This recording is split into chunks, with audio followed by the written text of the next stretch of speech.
সংস্কার প্রস্তাব নিয়ে যখন আমাদের আলোচনা চলছিল, সেই সংস্কার প্রস্তাবের পরিপ্রেক্ষিতে আমাদের একসাথে আমরা হয়েছিলাম, যেখানে আমরা সংস্কার প্রস্তাবের পাশাপাশি পরবর্তীতে অনেকগুলো গুরুত্বপূর্ণ কর্মসূচি পালন করেছি। 5 দফা দাবিতে মাঠে ময়দানে আমাদের অনেকগুলো কর্মসূচি ছিল। সর্বশেষ আমরা নির্বাচনী আসন সমঝোতায় গিয়েছি এবং আসন সমঝোতা যাওয়ার ক্ষেত্রে এই 8টি দলের পক্ষ থেকে একটি লিয়াজো কমিটি করা হয়েছে। লিয়াজো কমিটিতে সবাই তাদের দল থেকে কিছু প্রস্তাবনা দিয়েছেন যে কে কি চান, কতটা চান, কোন কোন আসনগুলো চান।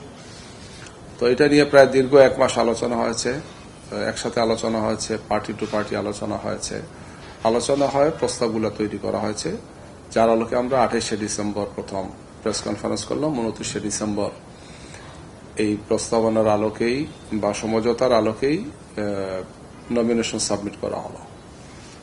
তো তখনও কিছু বিষয় বাকি ছিল, এই জন্য তখন সিদ্ধান্ত হয়েছিল যে আমরা পর্যায়ক্রমে পরবর্তী যে কয়েকটা দিন সামনে আছে আমরা এই সমস্ত বিষয়গুলোকে ফাইনাল করব। তো লিয়াজো কমিটি এই সমস্ত বিষয়ে সর্বোচ্চ ধৈর্য ধরেছেন এবং মাঠের বাস্তবতাকে সামনে রেখেই আমরা যারা একসাথে ছিলাম তাদের সাথে মিলেমিশে এই আলোচনাগুলো করেছেন এবং সিদ্ধান্তগুলো নিয়েছেন। বেগম খালেদা জিয়ার মৃত্যুর পরে আমরা সহানুভূতি জানানোর জন্য জনাব তারেক রহমান সাহেবের সাথে আমরা যে অন্য দলও গিয়েছেন, আমরাও গিয়েছি। সেখানে 2 নেতার উপস্থিতিতে যে আলোচনাগুলো হয়েছে সেটি খুবই সিম্পল আলোচনা ছিল, সহানুভূতিমূলক আলোচনা ছিল এবং একটা পর্যায়ে আসছে যে বেগম খালেদা জিয়া বাংলাদেশের রাজনীতিতে যে ঐক্যের প্রক্রিয়া তিনি আরম্ভ করেছেন, যে পাটাতনটা তিনি তৈরি করেছেন, সেটা যাতে কন্টিনিউ করা হয়, এটা বিফোর ইলেকশন এবং আফটার ইলেকশন, এটাই আলোচনা আছে। এখানে কোনো জাতীয় সরকার বা ইত্যাদি কোনো আলোচনা হয়নি, যেটা আমরা পরবর্তীতে ওনাদের অফিসের সামনে, আমরা প্রেসের সামনে আমির জামাত সেটা বলেছেন গিয়ে, জাতীয় সরকার গঠনের কোনো বিষয়টা আসে নাই। তো এই বিষয়গুলো খুবই স্পষ্ট ছিল এবং খুবই ক্লিয়ার ছিল, সবার কাছে এটা জানা যে আমরা প্রেসে সব কথাগুলো বলেছি। এখানে আমরা কাউকে ছোট করিনি বা কাউকে মর্যাদা নিয়ে আমরা হানিকর কোনো বক্তব্য আমরা দেইনি। আমাদের প্রথম থেকে এটা নীতি ছিল যে আমরা কাউকে হার্ট করব না, যে যাই বলুন না কেন আমরা আমাদের অবস্থান থেকে রাজনৈতিক সংস্কৃতিকে রক্ষা করব, সৌজন্যবোধ এবং শালীনতা রক্ষা করে আমরা কথা বলব। বিগত পরশু রাত্রে খ্রিস্টান সম্প্রদায়ের একটা ডেলিগেশন আসছিলেন আমাদের সাথে দেখা করার জন্য, পরে ওনারা একটা বক্তব্য দিয়েছেন। এখানে বক্তব্য দিতে গিয়ে একটা কথা আমি পরবর্তীতে ক্লিয়ার করেছি যে যিনি একজন মহিলা খ্রিস্টান প্রতিনিধি ছিলেন, তাদের সংগঠনের সেক্রেটারি, তিনি জিজ্ঞেস করেছিলেন আমিরে জামাতকে যে আপনারা যদি জনগণের সমর্থন নিয়ে সরকার গঠন করেন তাহলে আপনারা কোন আইনে দেশ চালাবেন, এটা কি শরিয়া আইনে হবে না কোন আইনে হবে?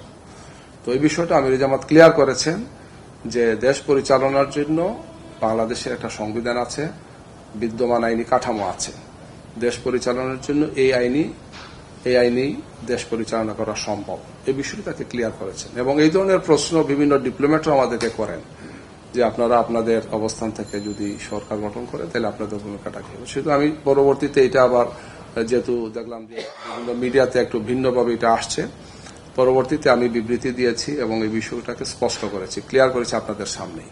সুতরাং এই ব্যাপারে আমাদের বক্তব্যটা খুবই স্পষ্ট এবং দ্ব্যর্থহীন ভাষায় আমরা বিষয়টাকে খোলাসা করে বলেছি। আর এটা নিয়ে বিভ্রান্তিকর কিছু করার আমার মনে হয় কোনো সুযোগ নেই আর কি। আন্দোলনরত 8 দল, আমরা কোনো জুটও বলি নাই, যে আমরা বিদ্যমান যে সংস্কার প্রস্তাবগুলো চলছে এই সংস্কার প্রস্তাবগুলোকে কার্যকর করার জন্য আমরা একমত হয়েছি এবং এই ব্যাপারে সুস্পষ্ট 5টি দাবি আমাদের ছিল। লেভেল প্লেইং ফিল্ড ছিল, স্বৈরাচারের দূষরদের শাস্তির বিষয়টা ছিল, তারপরে পিআর পদ্ধতিতে নির্বাচনের আমাদের দাবি সহ এই সমস্ত দাবিগুলো ছিল। এই দাবিগুলো খুবই স্পষ্ট, বর্তমান বাস্তবতাকে সামনে রেখে এই দাবিগুলো 5টা ছিল এবং এটা নিয়ে আমাদের আন্দোলন ছিল। এখানে কোন অবস্থায় এই সমস্ত যেটা ওনারা বলছেন সেই সমস্ত কোনো দাবিগুলো ছিল না। দাবিগুলো তো খুবই স্পষ্ট, 5 দফা দাবি ওনারা বক্তৃতা দিয়েছেন, আমরা দিয়েছি, সবাই বলেছেন গিয়ে। এবং এটি একটি নির্বাচনী জোট, আমরা তখন থেকে বলে আসছি গিয়ে, নির্বাচনী ঐক্য প্রক্রিয়া, যেটা আমরা পরবর্তীতে আসন সমঝোতায় গিয়েছি গিয়ে। এবং যেহেতু জোট হয় নাই, জোট হলে এখানে আহ্বায়ক থাকতেন বা ইত্যাদি কাঠামো থাকতো, এদের কোনো কাঠামো করা হয় না। বাই রোটেশন এখানে সভাপতিত্ব করেছেন, বাই রোটেশন এখানে বক্তব্য রেখেছেন।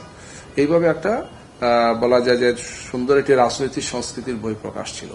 এই জন্য ওনারা যা বলছেন সেটা তো সবার সামনে ক্লিয়ার যে গত 3-4 মাস থেকে এই আন্দোলন তো 8টি দলের ভূমিকাটা কি ছিল সবার কাছে ক্লিয়ার, আমাদের কর্মসূচি কি ছিল সেটাও স্পষ্ট। নতুন কিছু না। আর এই ধরনের ত্রুটি বিচ্যুতি হয়ে যেতে পারে, এটা তাৎক্ষণিকভাবে যে মিটিংটা ছিল এটা ভুলে গেছেন অসুস্থ থাকার কারণে। আমাদের যিনি এখানে লিড করছেন তিনি অসুস্থ থাকার আসলে ভুলে গেছেন। তাৎক্ষণিকভাবে সরি বলা আছে যে আমি তো ভুলে গেছি, আপনি চলে আসছেন, এটা মানুষের তো ভুল হতেই পারে। আর এই ধরনের একটা মিটিং এ ঠিকই আছে ঘটনা ঘটেছিল যে ওনারা গিয়েছেন আলোচনা সাপেক্ষে, কিন্তু উনি ভুলে যাওয়ার কারণে ওই দিন আর মিটিংটা হয় নাই। এতে নিঃসন্দেহে ওনাদের কষ্ট হয়েছে, ওনারা বাইরে থেকে সফর করে আসছে। এটা তো সরি বলেছেন, আমাদের পক্ষ থেকে এটা সরি বলা হয়েছে।